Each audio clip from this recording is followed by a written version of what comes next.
दोस्तों आज की इस वीडियो में हम बात करेंगे रेपो रेट और रिवर्स रेपो रेट क्या होती है। आप में से बहुत सारे लोगों ने रेपो रेट और रिवर्स रेपो रेट का नाम जरूर सुना होगा कि आरबीआई ने रेपो रेट को बढ़ा दिया है। रेपो रेट बढ़ाने या घटाने से क्या प्रभाव पड़ता है आज की इस वीडियो में हम जानेंगे। भारतीय रिजर्व बैंक देश में तमाम बैंकों का प्रधान होता है। देश में जितने भी सरकारी और गैर सरकारी बैंक चल रहे हैं उनकी निगरानी करना भारतीय रिजर्व बैंक का काम है। भारतीय रिजर्व बैंक ही उन बैंकों को पॉलिसी बना के देती है जिनके आधार पर बैंकों को अपना कामकाज चलाना होता है। रेपो रेट और रिवर्स रेपो रेट क्या होती है? भारतीय रिजर्व बैंक के कई काम होते हैं, उनमें से एक होता है नीति का दरों पर फैसला करना। अब नीति का दरें क्या होती है? नीति का दरें उनको कहा जाता है जिनके आधार पर भारतीय रिजर्व बैंक और दूसरे कमर्शियल बैंक के बीच लेन देन होते हैं। मान लो अगर आपने कोई बैंक खोला और अपने कामकाज को चलाने के लिए लोन लेना है या फिर अपने कामकाज बढ़िया चल रहा है तो अपनी कमाया हुआ पैसा को कहीं जमा करना है। बाकी सारे बैंक इस वक्त के लिए आरबीआई से लोन लेते हैं। ये लोन जिस ब्याज दर पर लेते हैं उसी को रेपो रेट कहते हैं। और उसका उल्टा जब बैंकों को अपने पैसा आरबीआई के पास जमा करना होता है तो उन पर बैंकों को कितना ब्याज आरबीआई दे रहा है उसी को रिवर्स रेपो रेट कहते हैं। यानी कि जो आरबीआई जो कोई भी कमर्शियल बैंक जब आरबीआई से लोन लेते हैं, यानी कि आरबीआई से जब कोई कमर्शियल बैंक लोन लेते हैं इसी को रेपो रेट कहते हैं। और उसका उल्टा जब बैंकों को अपना पैसा आरबीआई के पास जमा करना होता है तो इन पर यानी कि इन पर आरबीआई कमर्शियल बैंक को कितना ब्याज दे रहा है उसी को रिवर्स रेपो रेट कहते हैं। रिवर्स रेपो रेट कहते हैं। रेपो रेट कम या ज़्यादा होने से क्या प्रभाव पड़ता है? दरअसल लोन लेने के लिए बैंकों को आरबीआई के पास अपना सरकारी बॉन्ड्स गिरवी रखनी पड़ती है और इसके बदले में उनको लोन मिलता है। और ये लोन जिस ब्याज दर पर लिया जाता है इसी को रेपो रेट कहते हैं और उसी को रेपो रेट कहते हैं। और जब बैंक के पास जब अपनी कामकाज के बाद और पैसे बच जाते हैं तो इन पैसों को आरबीआई के पास जमा करते हैं और बदले में उन पैसा पर इनको जो ब्याज मिलता है उसी को रिवर्स रेपो रेट कहते हैं। आपके लिए रेपो रेट कम या ज़्यादा होने से क्या मतलब बनता है? रेपो रेट कम या ज़्यादा होने से क्या प्रभाव पड़ता है? दरअसल लोन लेने के लिए बैंकों को आरबीआई के पास अपने सरकारी बॉन्ड्स गिरवी रखनी होती है और बदले में इनको लोन दिया जाता है। और ये लोन जिस ब्याज दर पर आरबीआई से लेते हैं इसी को रेपो रेट कहते हैं। और जब इन बैंकों को कम ब्याज पर आरबीआई से लोन मिलेंगे तो ये बैंक की जो लोन वो आपसे भी कम ब्याज लेगा, यानी कि बैंक का लोन वो सस्ते होंगे। अगर इसको रेपो रेट को बढ़ा दिया जाए तो ये लोन महंगे होंगे और ये बैंक वाले जो है वो आपसे भी ज़्यादा ब्याज लेगा। तो ऐसे में क्या हो जाता है कि लोग कम लोन लेंगे जो कि लोन महंगा है। अगर इसको कम रेट पे आरबीआई से लोन मिलेगा तो बैंक की जो लोन है वो सस्ते होंगे, वो आपसे भी कम ब्याज लेगा और आप ज़्यादा लोन लोगे। अगर आप ज़्यादा लोन लोगे तो कभी घर खरीदेंगे कभी गाड़ी खरीदोगे। और ऐसे में जब मार्केट में मनी सप्लाई बढ़ जाएगी तो ऐसे खूब सारे रोजगार सर्जित होंगे। अब बात करते हैं कि रिवर्स रेपो रेट हमें कैसे प्रभावित करता है। रिवर्स रेपो रेट यानी कि नाम से साफ है ये रेपो रेट का उल्टा होता है जैसे मैंने अभी बताया। जैसे कि बैंकों को अपने रोजाना के कामकाज के बाद और भी पैसे बच जाते हैं तो इसकी बचा हुआ पैसा को वो आरबीआई के पास जमा करते हैं और बदले में कुछ ब्याज इन बैंक को कमा लेते हैं आरबीआई से। तो इन ब्याज की दर को ही रिवर्स रेपो रेट कहते हैं। अब ये सोचेंगे कि अगर रेपो रेट को अगर बढ़ा दिया जाए, नहीं सॉरी, अगर रिवर्स रेपो रेट को बढ़ा दिया जाए तो बैंक ज़्यादा पैसा कमाने के चक्कर में आरबीआई को ज़्यादा पैसा देंगे और आगे कंज्यूमर को कम पैसा देंगे, यानी कि आपको कम देंगे। तो ऐसे में किसका नुकसान हुआ? आपका हुआ। इसीलिए रिवर्स रेपो रेट हमेशा बैलेंस में रहे, ना ज़रूरत से ज़्यादा ना ज़रूरत से कम। इसीलिए आपके लिए तब अच्छा रहेगा जब बैंक का जो रिवर्स रेपो रेट है यानी कि आरबीआई का जो रिवर्स रेपो रेट है वो हमेशा बैलेंस में रहे, ना ज़रूरत से ज़्यादा ना ज़रूरत से कम।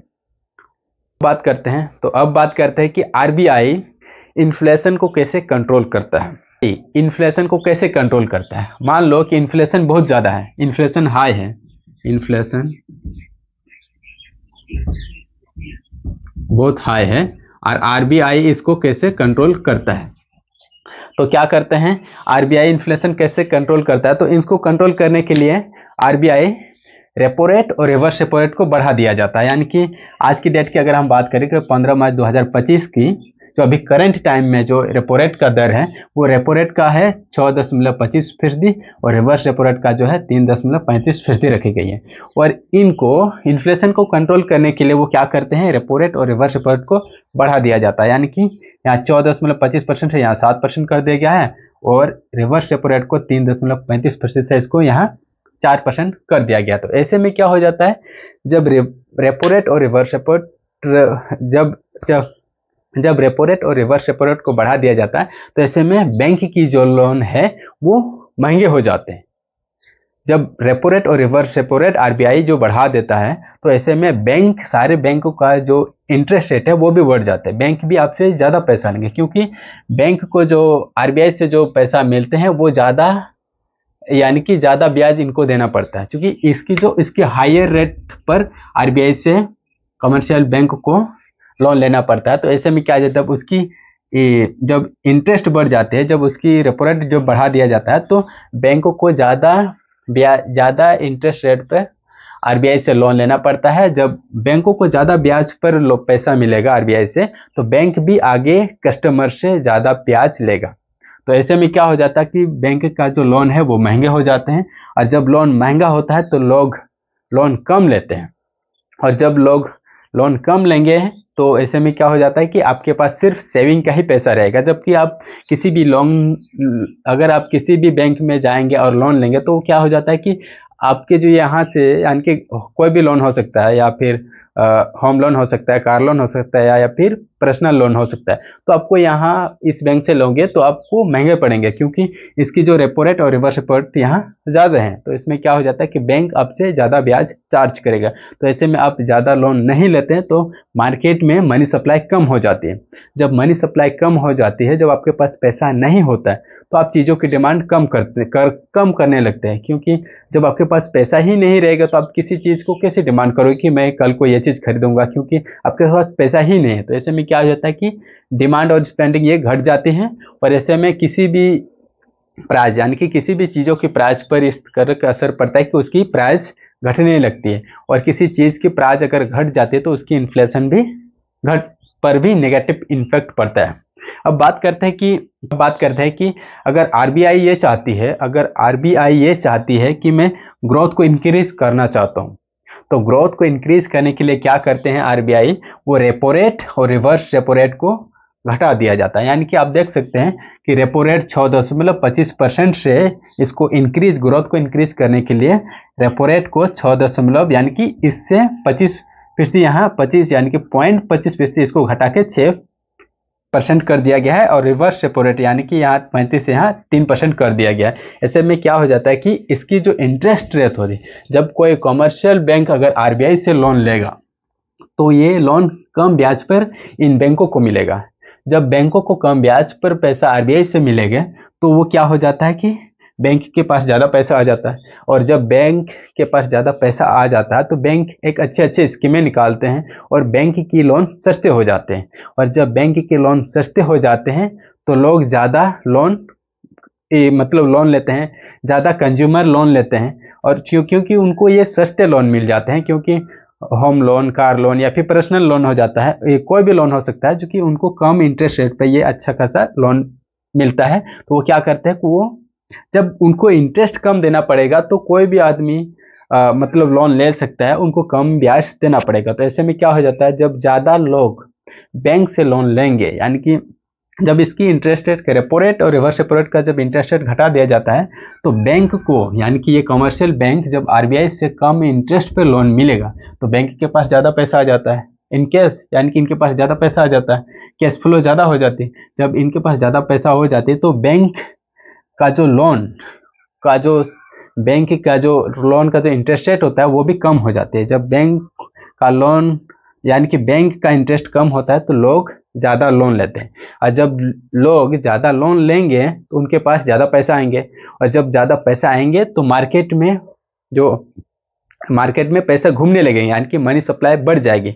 जबकि आपके पास पैसा आ जाएगा, ज़्यादा पैसा है, तो आप किसी भी चीज़ का डिमांड करने लग जाओगे। कभी सोचेंगे कि मैं घर बनवाऊंगा या फिर गाड़ी खरीदूंगा या फिर कोई भी चीज़ इस तरह की आप डिमांड कर सकते हैं, क्योंकि आपके पास कम इंटरेस्ट पर आपको लोन मिल रहा है, क्योंकि आपके पास पैसा भी है, चूंकि आपको कम इंटरेस्ट पर लोन मिल रहा है, इसलिए आपके पास आप लोन लेके भी आपके पास पैसा आ सकता है, क्योंकि आपको कम इंटरेस्ट देना पड़ेगा, क्योंकि यहाँ रेपो रेट और रिवर्स रेपो रेट को घटा के लोन का भी यानी कि इसकी भी जो इंटरेस्ट है वो आपको कम देना पड़ेगा। ऐसे में आप ज़्यादा लोन लेते हैं और इंटरेस्ट रेट आपको कम देना पड़ेगा, ऐसे में आपके पास ज़्यादा पैसा आ जाता है और आप चीज़ों की डिमांड करने लग जाते हैं। अगर आप किसी चीज़ों की डिमांड करते हैं तो ऐसे में क्या हो जाता है कि आपकी अगर किसी चीज़ की मतलब सप्लाई लिमिट है, अगर किसी चीज़ की सप्लाई लिमिट है और इसकी डिमांड ज़्यादा है तो उसकी क्या हो जाती है कि ऑटोमेटिक उसकी प्राइजेस पे प्रेशर पड़ जाती है और उसकी प्राइस ऑटोमेटिक बढ़ जाती है।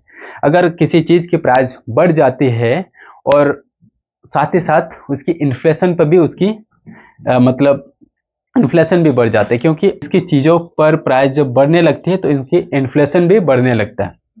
तो ये होती है आरबीआई जो आरबीआई जो दूसरे कमर्शियल बैंक को जब लोन देते हैं, इसी को रेपो रेट कहते हैं, और जब कमर्शियल बैंक अपने बचाया हुआ पैसा आरबीआई के पास जमा करते हैं तो इनको रिवर्स रेपो रेट कहते हैं।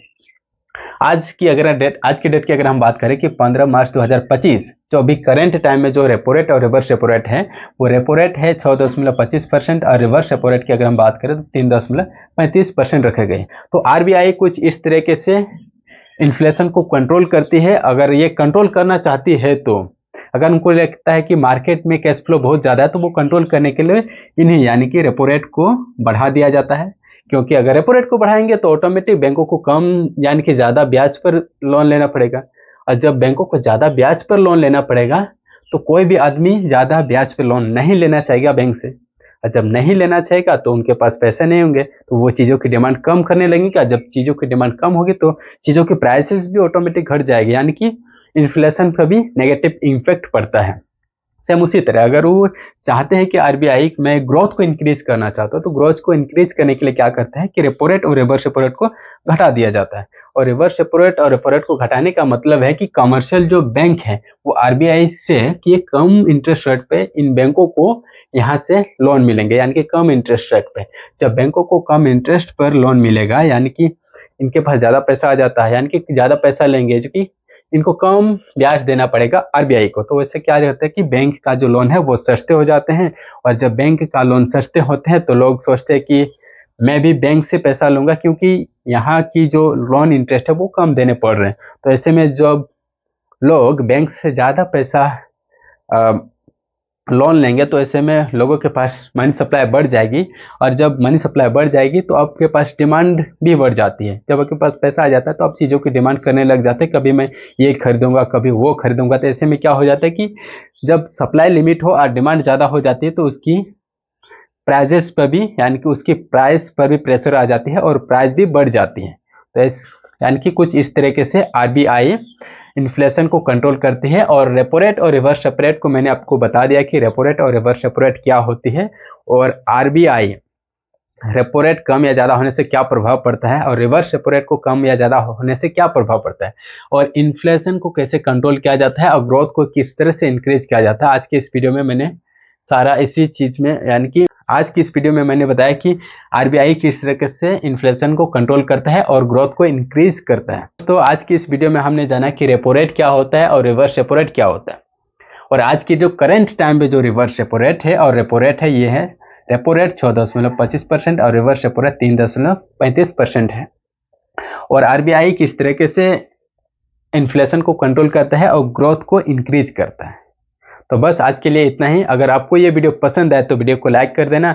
अगर आप इस चैनल पर नए हैं तो प्लीज़ चैनल को सब्सक्राइब कर देना और साथ ही साथ बेल आइकन को भी प्रेस कर देना। फिर मिलते हैं ऐसे किसी दूसरे वीडियो के साथ, तब तक के लिए जय हिंद।